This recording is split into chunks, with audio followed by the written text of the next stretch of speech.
Hello and welcome to the podcast. This is Ron's Amazing Stories, where we play tales to take you away from today. I have an incredible tale that should take your breath away. See? It's already done it. It comes from the Nahanni region of Canada. Johnny, is this true? Yeah, it's true. And that segment is back with a special look at the Bermuda Triangle. No. Yes.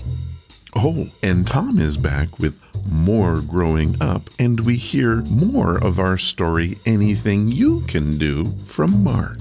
Oh, good. Now, how to start this? Perhaps a 5-minute mystery. Now that I can do. Another 5-minute mystery.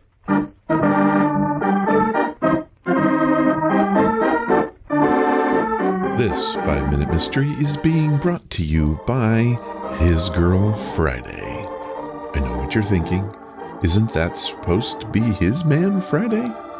Well, boys and girls, that is not the case today. Let's listen to this week's 5-minute extravaganza and see. It is after showtime in a downstairs restaurant in Lower New York. Pat Logan, private detective, and his girl Friday, Diana Bellows, are out for an evening's entertainment. 2 more, Tony. Sure, Mr. Logan. You have it right away. Oh, Pat, isn't it wonderful? The whole evening to ourselves. No murders, no robberies. Nothing but fun. Well, I promised you this evening out, didn't I? As soon as the Morrison case was closed. I know, Pat. I think maybe that's why I like you so. Like me? Well, maybe a little more. Mr. Logan, Mr. Logan. Yes, Tony, what's the matter? No more antipasto? No, Mr. Logan, it's worse than that. Something terrible. Well, what is it? What's happened? In the back room, Joe Matelli, the owner of this place. He's just been shot. All right, Tony. And you, Mr. Koski. I'd like to talk to both of you in here. Diane, the coroner will be here any minute. He might need your help. All right, Pat, I'll go wait for him. Now then, let's get this story straight. Mr. Koski, Tony tells me you discovered the body. That's right. I just left Joe not more than 3 or 4 minutes before. He'd been in a depressed mood for days over some money he owed, but the suicide really gives me a turn. How soon would you say you got to the body after the shot was fired, I mean? Oh, just a matter of seconds. I was in the next room when I heard the shot. I ran in just as Joe was slumping to the floor. And the gun, this gun right here, was in his hands. That's right, Mr. Logan. It dropped right then when he fell. Uh-huh. And you, Tony? Yeah, I heard the shots, too, just as I was coming up from the wine cellar. When I come in, Koski was standing over Joe. Mm-hmm. I noticed this gun is a police special, the regulation kind for the police department. Anyone know how come it came to be in Joe's possession? Yeah, he had it for some time, Mr. Logan. He had a brother-in-law in the force and borrowed it for protection. And now he uses it to commit suicide with. Rather ironic, I should say. Yeah, it is, all right. Pat. Yes, Diane. The coroner just moved the bullet. He thought you'd probably want to look at it. Here it is. Yes. Fine. 45 caliber. Fired at close range. If you want anything more, I'll stick around. Wait a minute. Diane, you're sure this is the bullet? The suicide bullet itself? Well, of course, Pat. Why not? Just that this little bullet changes the whole picture. What do you mean? Just this, Mr. Koski. Joe Matelli didn't commit suicide any more than I did. He was murdered. I thought there was something funny here. Murder? Yes, Mr. Koski, murdered. And I think you're in for another surprise right on top of that one. Because you're under arrest, Koski, for that same murder. So the supposed suicide was murder after all, and Mike Koski is under arrest. Do you know the clue? In a moment we'll hear, but first...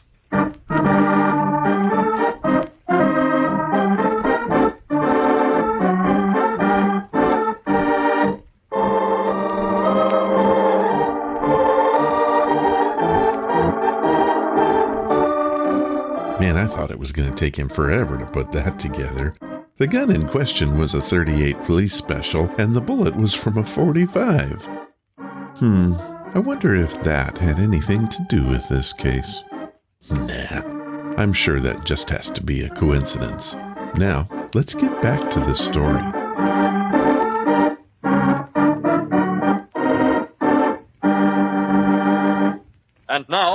to our mystery. What's the matter with you, Logan? Everything checks, doesn't it? Yes, Koski, everything checks. You testified when you entered the room a moment before Mutelli fell to the floor. This suicide gun was still in his hands. So what? That gun was not the death weapon, Koski, and this bullet proves it. You might be interested to know all regulation police guns, like the one Mutelli was supposed to have killed himself with, are 38 calibers. And this bullet, the death bullet, is a 45. It just wouldn't fit. Okay, I gotta say it if nobody else will. And since I'm the only one here, I will say it. If the bullet doesn't fit, then you have to do the opposite of acquit, which means we have our man Friday, which should not be confused by our girl Friday, who just happens to be named Friday? Confused? This was our 5-minute mystery.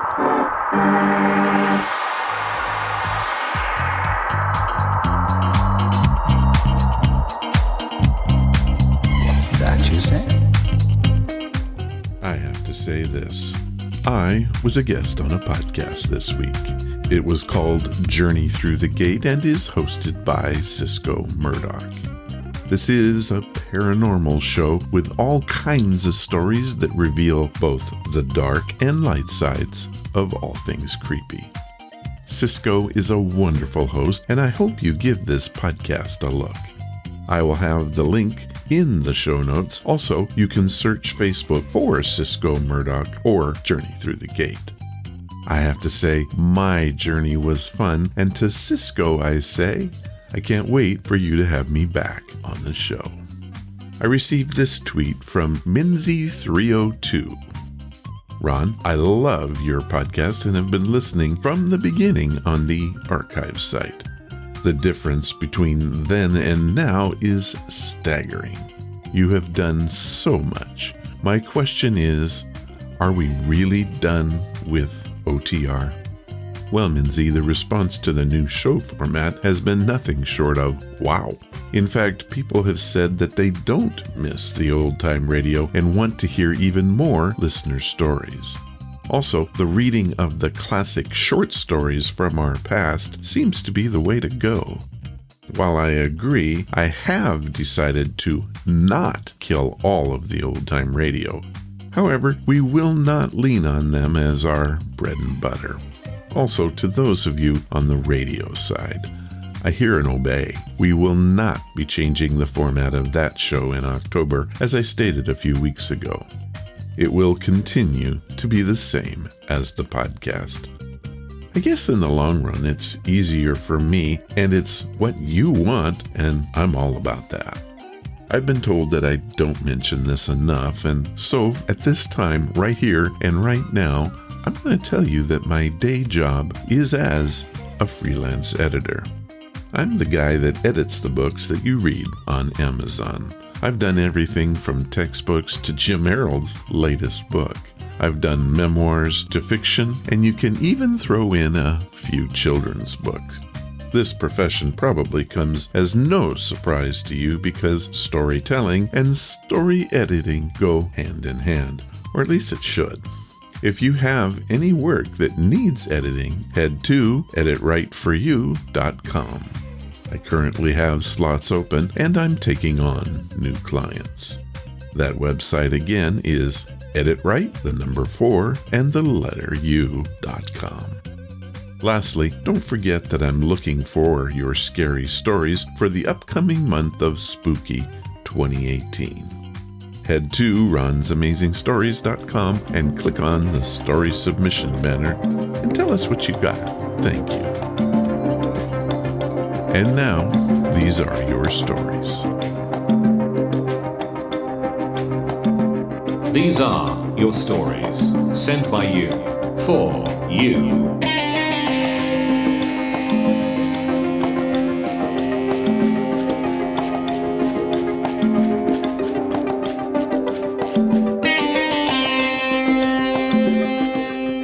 This story comes from Noah Yassi, who is a longtime resident of Yellowknife, Canada. It takes place in the Nahanni National Park.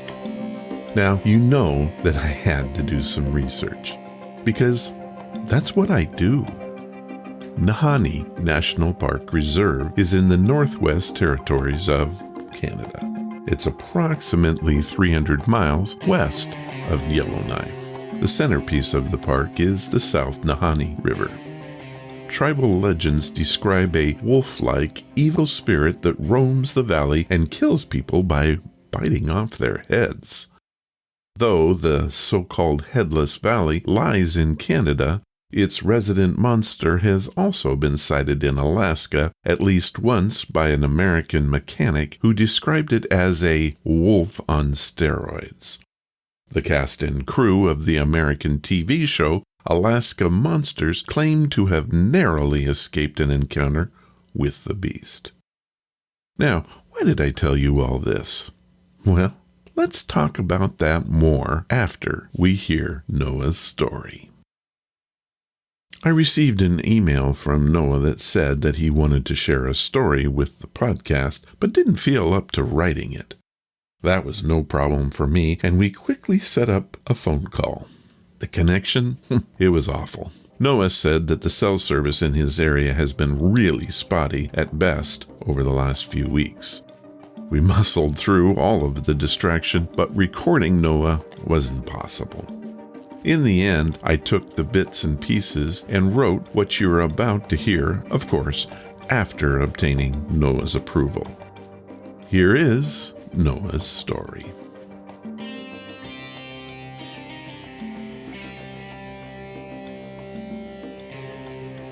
Life here is simple and relaxed. We do have our moments, but for the most part, everything depends on the weather. Vacations are usually short, but always well planned. The last thing you want is to be trapped in the wilderness or out of town. Yellowknife is a capital city, but the population is only about 20,000 people. Compare those numbers to an American city, and I think you get the idea. I was about 10 years old when my story occurred. My family was set to head to Nahanni. We go there every summer to enjoy camping, fishing, hiking, and a host of cultural activities that you can only find there. The local tribes depend on the summers to make it through the winters, so they go all out. One morning, we planned to hike and packed enough food and water to make a day of it. It was still a bit chilly in the mountains in June, but worth it because the sights are nothing short of breathtaking in spring. We had just finished lunch when snow began to fall.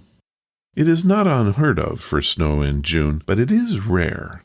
It never lasts long, so we weren't concerned.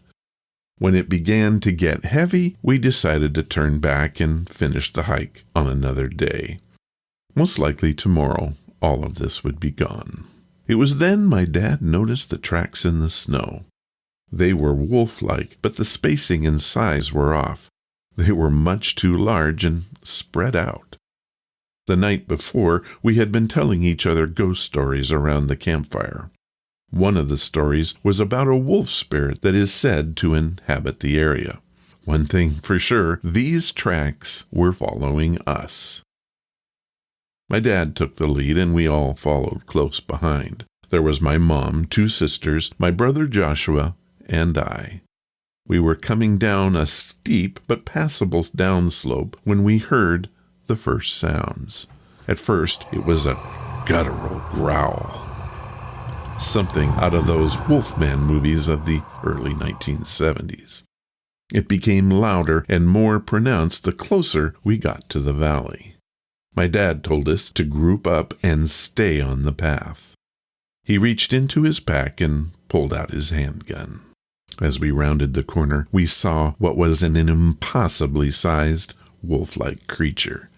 It was blocking the path and baring its teeth like some evil devil hound. My dad ordered us to back up and fired his gun into the air. The beast seemed to know what that meant and dove into the deep forest. We waited there for some time until Dad gave us the all clear. I remember I was holding on to my brother, and he was shaking. We walked on about another half hour. The snow had finally stopped, and the lower we got, the warmer it got. Soon we were laughing and talking about what we had seen. My brother said, "Dad fought the beast and won. He was the hero of the day." It was then we heard the howl scream. I don't know what else to call it. It sounded like a half-human, half-wolf bellow. It was close, too close. The sound shook all of us to the core. The girls began to cry, and I remember hanging on to my brother again. Another sound blasted out of the forest. Something definitely had died. My dad said it could have been a bull elk, but whatever it was, it sounded horrible. We picked up the pace and finally made it back to the campground. All of us were very happy that we had rented a cabin for this trip and finally felt safe again. We never finished that hike that summer, and no one ventured past the activities provided by the Inuit tribe. Noah Yassey, Yellowknife, Canada. Noah went on to say that they returned to camp there many times over the next few years and never had another experience like that again. They even ran into a pack of wolves, but as scary as that should have been, real wolves couldn't hold a candle to what they saw that day. Now I think you know why I told you about the cryptid wolf at the beginning of this story. Cryptozoologists speculate the saber wolf might actually be a remnant population of dire wolves, also called bear dogs. Descriptions of these creatures make it sound more like a wolf, but hey, who can tell with evil spirits? I mean, really. The Nahanni Valley has been steeped in folklore and mystery since it was inhabited about 9,000 to 10,000 years ago. Many tribes were afraid to settle within the region because they believed it to be an evil, haunted place inhabited by various spirit specters and devils. Those who did come here, such as the native Dene people, told of mysterious creatures lurking in the vast forests. In 1908, brothers Frank and Willie McLeod came prospecting in the valley just as many others had done before them. The two packed their gear, headed out into the wilderness, and never returned.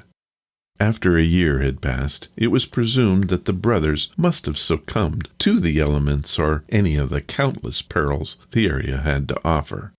Some rumors suggested the two had succeeded in finding one of the mythical veins of gold thought to dot the valley and had made their fortune. Then, just as suddenly as they had vanished, the two men were found dead along the river. Their bodies had been decapitated, and their heads, well, they were never to be found. Mysterious monster or dire wolves? I leave that to be your choice. Either way, if you ever find yourself in the Nahanni National Park, watch your back. It appears that some of the locals are looking to watch yours. To Noah, I say thank you for this story and the opportunity to chat with you, as difficult as it was.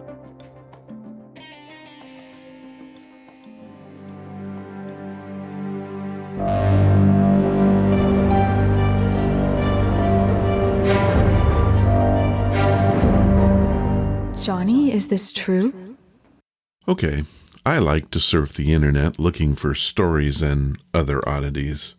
I do this in the name of the podcast, but the truth is, it's fun to see what's out there. What you're about to hear is what I call... Johnny, is this true? I will tell you a story and then ask the question, did I make it up or is it true? Let's get started.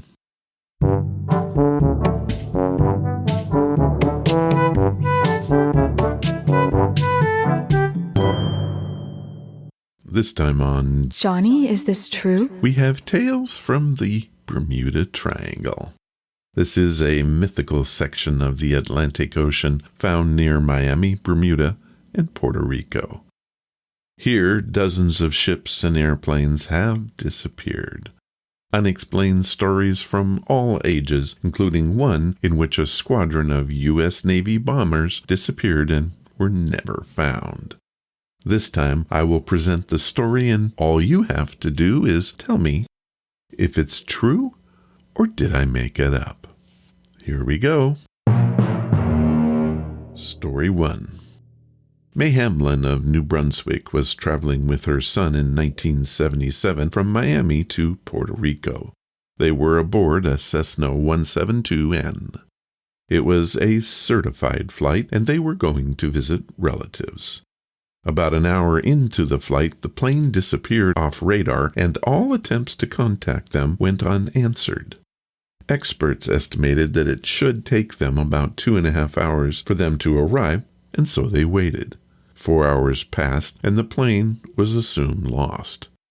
5 hours later, the Cessna arrived in San Juan with no issues or explanation. The pilot, May, and her son said that only 2.5 hours passed for them. Their timepieces and the plane's flight recorders confirmed their story. Now, did I make this up, or is this a documented paranormal case?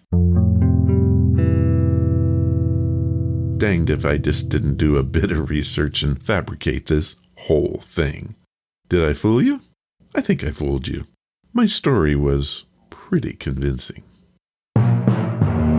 Story 2.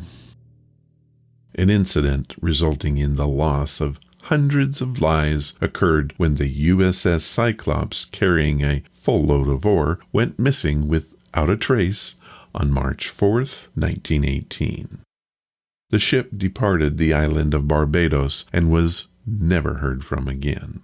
Although there is no strong evidence for any single theory, many independent theories exist, some blaming storms, some capsizing, and of course, paranormal activity. This remains to this day the largest Navy loss from a non-combat mission. Now, is this one true, or is it probably false? This is a true story. However, there is a logical explanation.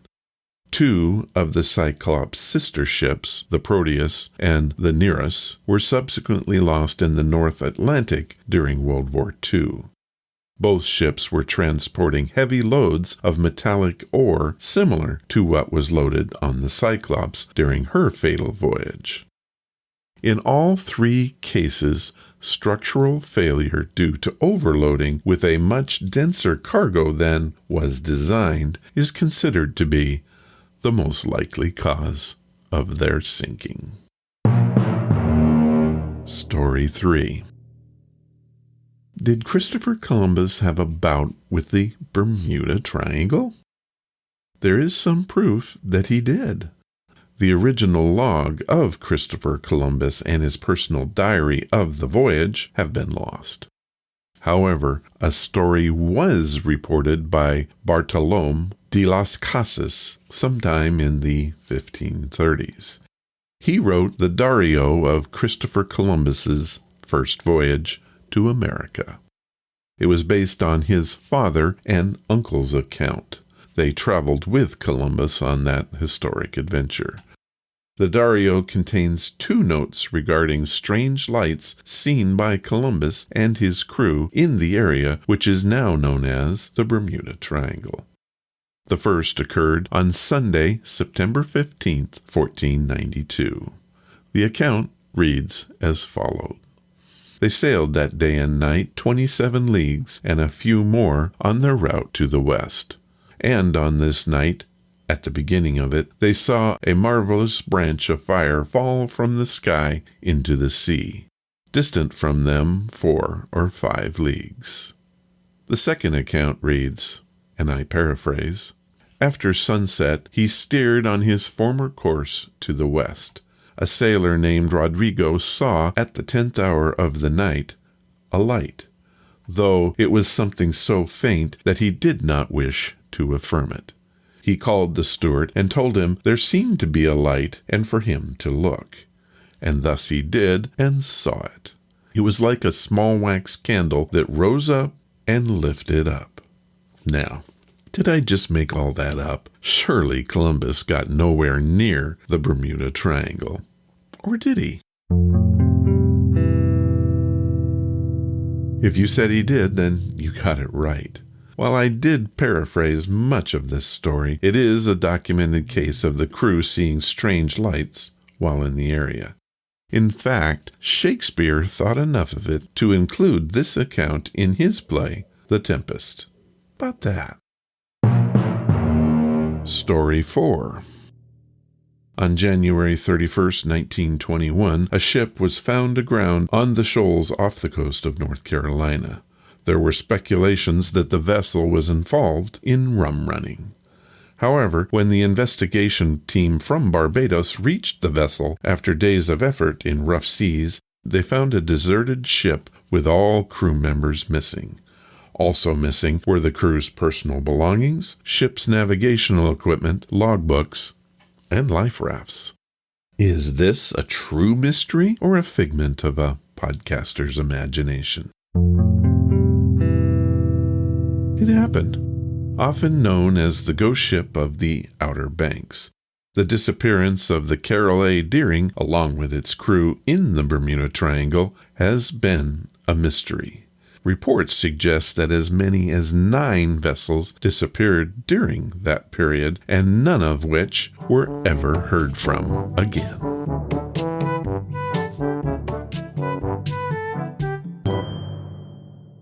Do you have any strange but true stories you want to share? If you do, send them to ronsamazingstories@gmail.com, and I'll use them if I can.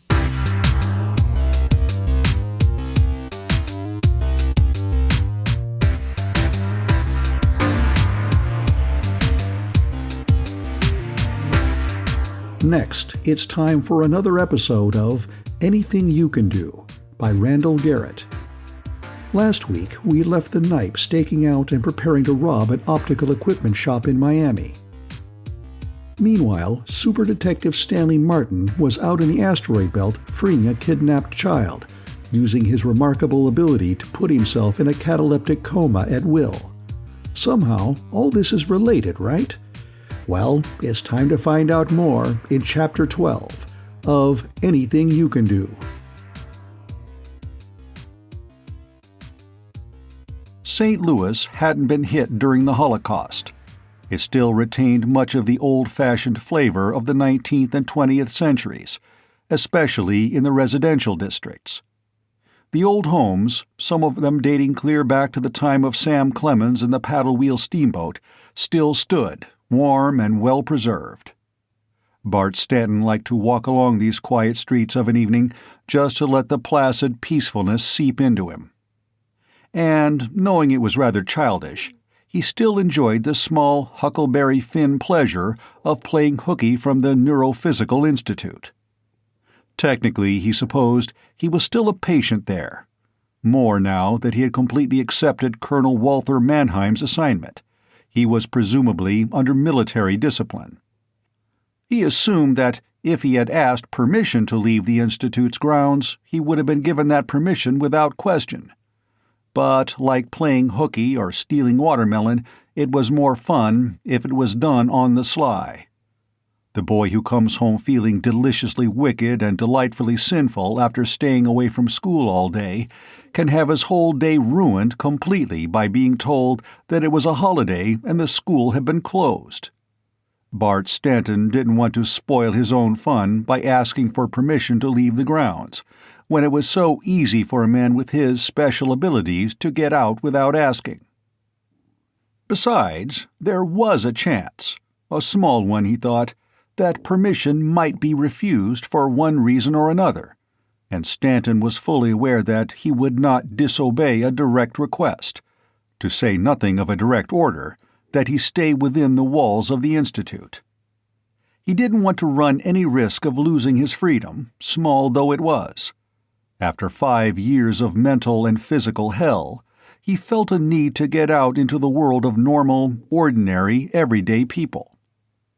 His legs moved smoothly, surely, and unhurriedly, carrying him aimlessly along the resilient walkway, under the warm glow of the streetlights. The people around him walked as casually, and with seemingly as little purpose as he did. There was none of the brisk sense of urgency that he felt inside the walls of the Institute. But he knew he could never get away from that sense of urgency completely, even out here. There were times when it seemed that all he had ever done, all his whole life, was to train himself for the one single purpose of besting the Nipe. If he wasn't training physically, he was listening to lectures from Dr. George Yoritomo or from Colonel Mannheim. If he wasn't working his muscles, he was laying plans and considering possibilities for the one great goal that seemed to be the focal point of his whole life. What would happen if he failed? What would happen if he, the great, hyped-up Superman, found that the Nipe had only been working at half his normal potential? What would happen if that alien horror simply slashed out with one ultra-fast hand and showed Colonel Mannheim and all his watching technicians that they had completely underestimated his alien ability? What would happen? Why, Bart Stanton would die, of course, just as hundreds of other human beings had died in the past 10 years. Stanton would become another statistic. And then Mannheim's Plan Beta would go into effect. The Nipe would be killed eventually. But what if he, Stanton, won? Then what? The people around him were not part of his world, really. Their thoughts, their motions, their reactions were slow and clumsy in comparison with his own. Once the Nipe had been conquered, what purpose would there be in the life of Bartholomew Stanton? He was surrounded by people, but he was not one of them. The people around him were not a part of his world, really. Their thoughts, their motions, their reactions were slow and clumsy in comparison with his own. Once the Nipe had been conquered, what purpose would there be in the life of Bartholomew Stanton? He was surrounded by people, but he was not one of them. He was immersed in a society that was not his own because it was not, could not, be geared to his abilities and potentials. But there was no other society to turn to either. He was not a man alone, afraid, in a world he had never made. He was a man who had been made for a world, a society, that did not exist. Women, a wife, a family life? Where? With whom? He pushed the thoughts from his mind, the questions unanswered and perhaps unanswerable. In spite of the apparent bleakness of the future, he had no desire to die, and there was, psychologically, the possibility that too much brooding of that kind would evoke a subconscious reaction that could slow him down or cause a wrong decision at a vital moment. A feeling of futility could operate to bring on his death in spite of his conscious determination to win the coming battle with the Nipe. The Nipe was his first duty. When that job was finished, he would consider the problem of himself. Just because he could not now see the answer to that problem did not mean that no answer existed. He suddenly realized that he was hungry. He had been walking through Memorial Park, past the museum, an old, worn edifice that was still called the Missouri Pacific Building. There was a small restaurant only a block away. He reached into his pocket and took out the few coins that were there. Not much, but enough to buy a sandwich and a glass of milk.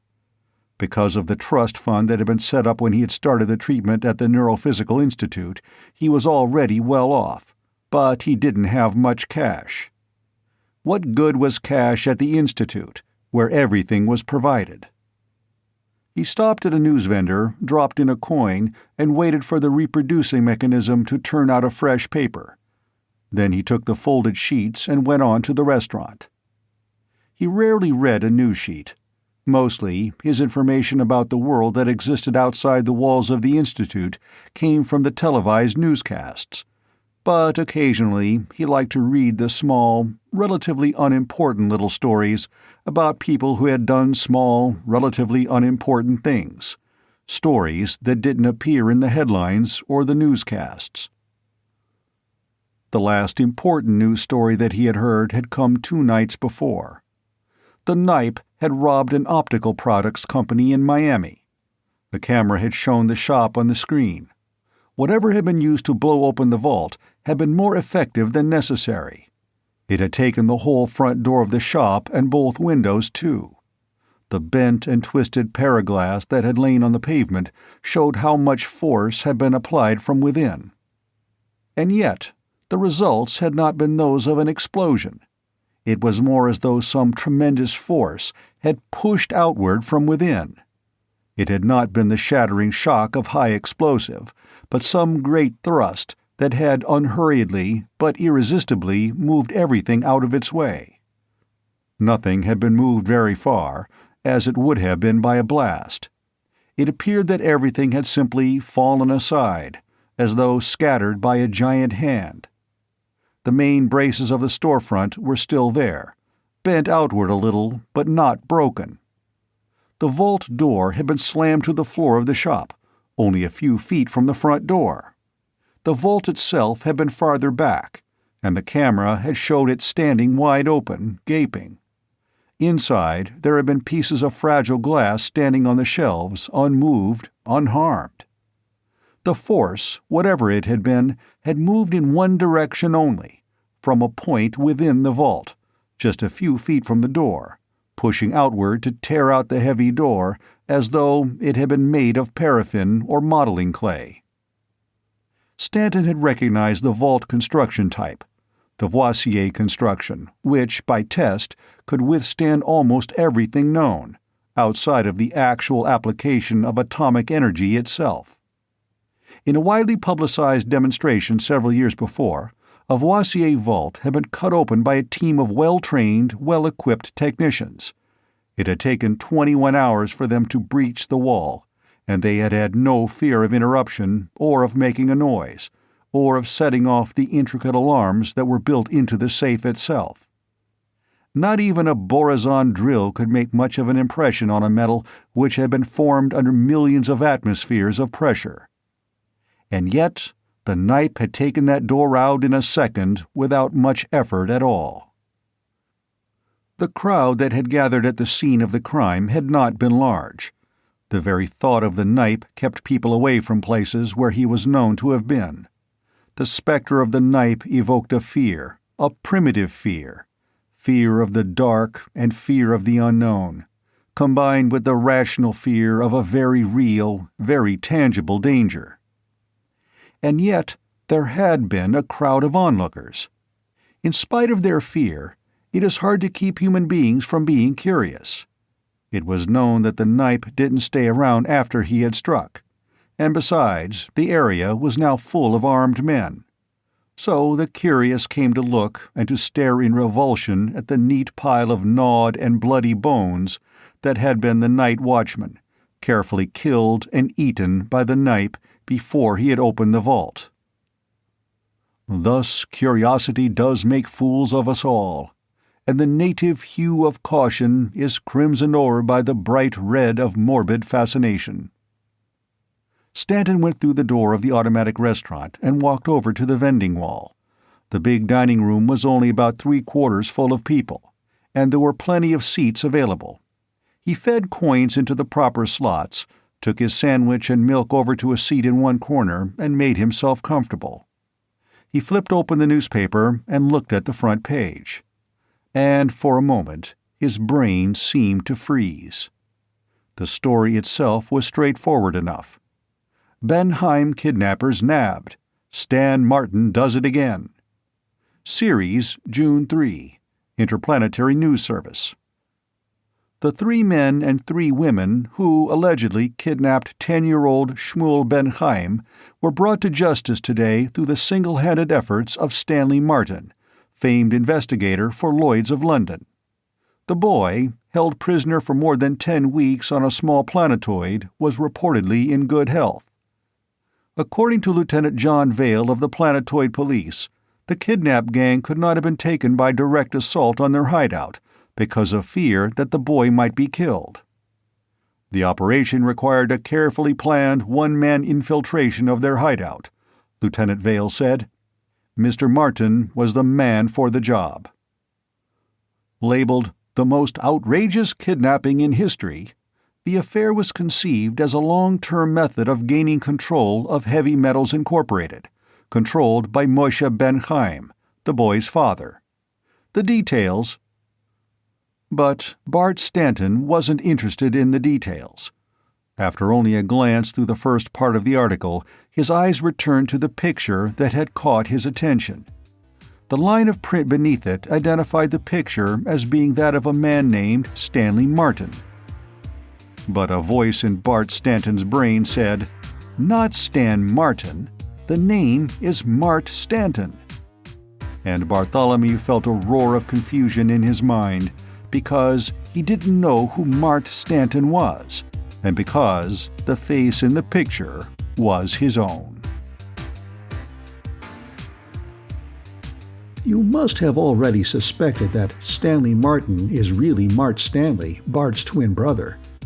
Be sure to come back next week for another installment of Anything You Can Do by Randall Garrett.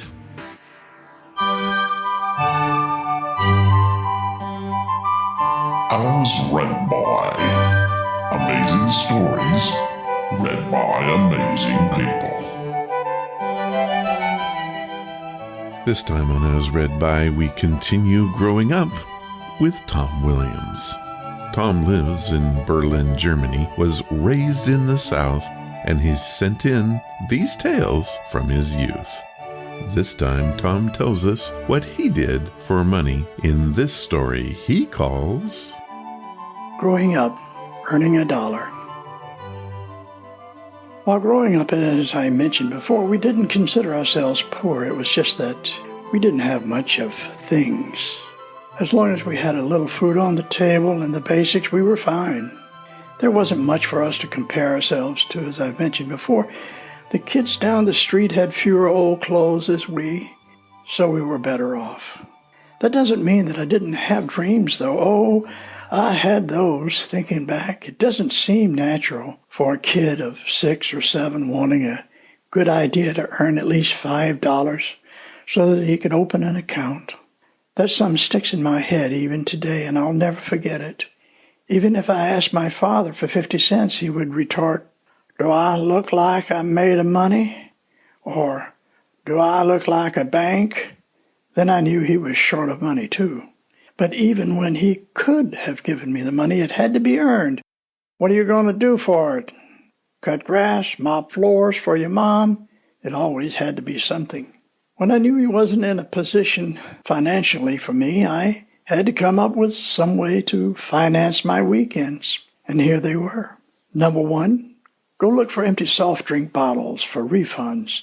As I mentioned before, the old Southern homes were built high off the ground, and I always found a couple of bottles under there somehow. All these years, I still don't know why someone would throw valuable goods underneath there. Number 2, by chance, if my luck ran out with the Coke bottles, there was another way. Take your wagon through the neighborhood and collect old newspapers and magazines to be sold by the pound. I collected them all from the neighbors. There were the same newspapers that my buddy delivered, as aforementioned in one of my old stories. Collecting enough papers, my dad would load the treasure into his car and would take me to the buyer. Of course, I paid him for the gas for the car. I knocked on a door I had never been to. The lady opened the screen door and asked if she could help me. "Yes, ma'am. I'm collecting old papers and magazines." "Why, that's mighty fine," she said. "I have a ton of them. Follow me." She led me into a dark back room, and it was knee-high in paper goods. Why, it was as if I found Alibaba's treasure cave. I asked if I could get my dad to bring his car around because my wagon would have taken much too long. "Take your time, honey. It ain't going nowhere." And then it struck home. These were Braille papers and magazines. I was about to take this away from her, and she noticed my reaction and laughed. "Honey, I have read those so many times I'm glad to get rid of them. Take 'em all. Don't think a thing of it." 3. As I got a little older, I was allowed to shine shoes at my uncle's barber shop. Remember, you don't get something for nothing was always our theme. The deal was for this location I had to sweep the floor after each customer. I could make a whole $5 a day. Number 4. Then came the sinful day.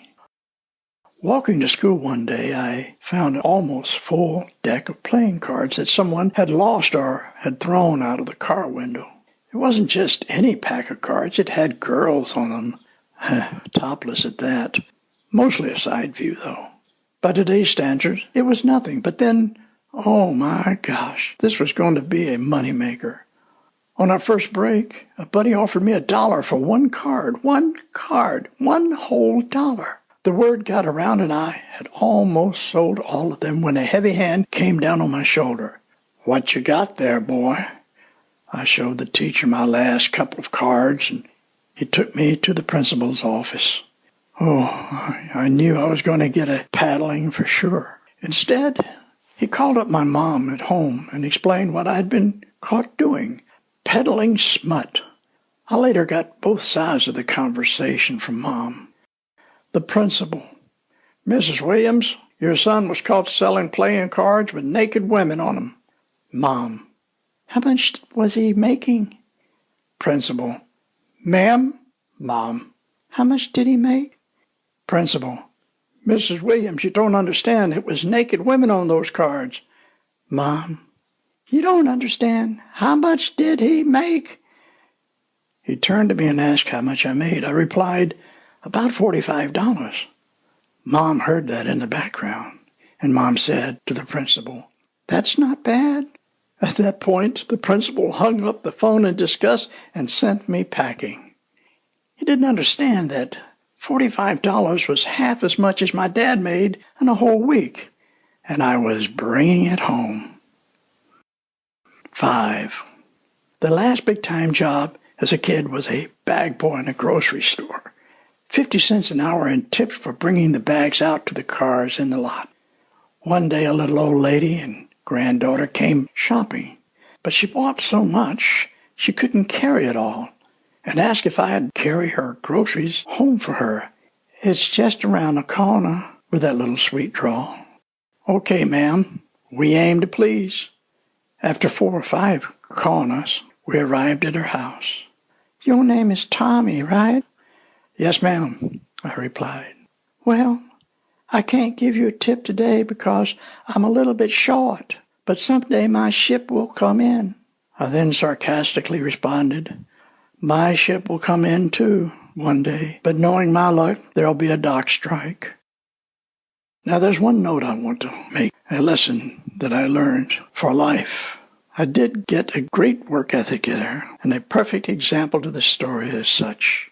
One day we didn't get our vegetable delivery until late. An older gentleman with a walking cane came in the door and proceeded to the vegetable area. The owner of the store ran to me and handed me 15 cents with the instructions to run as fast as I could to our competition and buy an eggplant and get back here right away. "Now go!" I made it back with the eggplant just as the slow-walking old gent arrived in the vegetables. The owner took the eggplant from my hands and proudly handed it to the old fellow, saying, "It just got in fresh, Mr. So-and-so." The old man smiled, and with his eggs and milk and that one eggplant, went to the cashier. The owner looked at me and winked. "I'll explain later." The story was that this gent came every Friday at the same time for the same items for years, and the owner, end quote, didn't want to lose him. Every customer counts. I have carried this with me my whole career. Sincerely, Tom. Thank you, Tom. I grew up in a small town in Washington, but I was born in Wisconsin. While I did have some chores, they were pretty far and few between. In some ways, I regret that looking back, but it did leave me time to do my stuff and, of course, get into trouble, which, by the way, I did on a regular basis. I've often thought about my early life. For a lot of it, I was the baby of the family, but that changed when my mom remarried and had my little sister.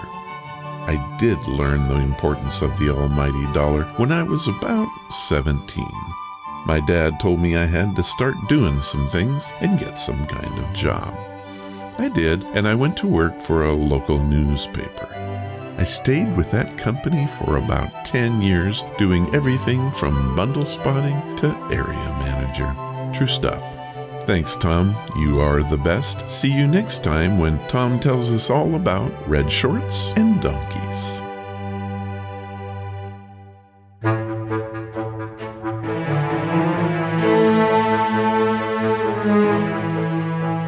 Well, believe it or not, we're done again. So sad. I want to thank those that contributed to this week's show.